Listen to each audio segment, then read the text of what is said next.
It's nice to be recognized for the planning and thought that went into this. Yeah, it's kind of humbling.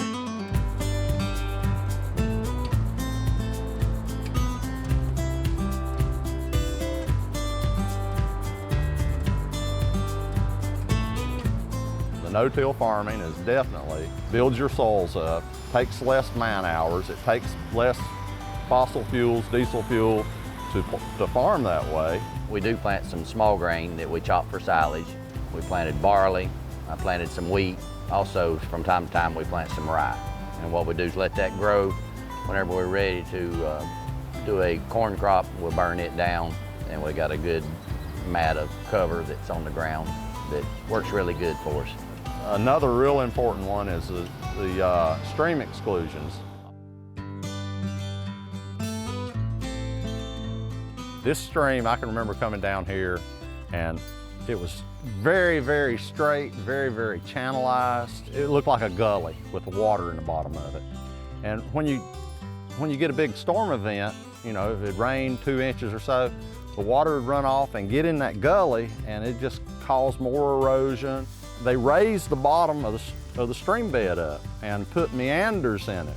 When a big storm event, the water goes out and stays here, kind of acts like a sponge in a way. It holds the water back, so it greatly improved the stream.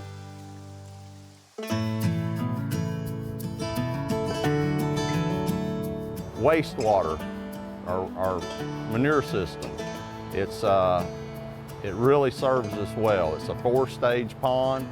If we just had one super huge lagoon back there, well, when you go to agitate it up and take it to a distant field, it wouldn't be concentrated like it is now. The animal waste goes to the first pond, and the solids are encouraged to stay there by a low pickup overflow pipe that doesn't pull the solids off the bottom and doesn't pull it off the top. It kind of gets that middle water. Well, it's moved down to further lagoons that we flush these barns with.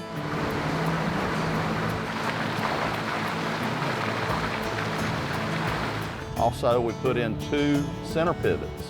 Covers about 80 acres. This hot, dry weather that we're going through, we're getting it. Almost looks like clear water out there. So the ability to concentrate in the earlier lagoons to haul to the more distant fields is rewarding. Cows, the heat really gives them a lot of trouble. The fans that we put up in the barn are real important to us. We decided to go with the 3-foot direct drive. We think they're more energy efficient.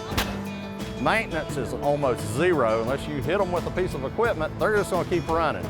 We also split the circuitry. So every other fan will come on about 68 to 70 degrees. That first half of the barn will come on. And then when it gets a little warmer, the other half will trigger in. So we save some energy when they need a little bit of air, but don't need the full barn going at them. And then when it's hot, like it is today, you can see every fan's running in there. Durability and economic return for us. One thing, sustainability is not sustainable unless we got to be profitable at the same time. A lot of these measures are helping us become more profitable and in turn become more sustainable. Those practices are so valuable. All of the NRCS and soil and water conservation districts have these practices that are available to anyone, and they're not the conservation police. They're there to help. So I encourage any farmer to contact them and say, hey, what can I do that's going to help me, help my community?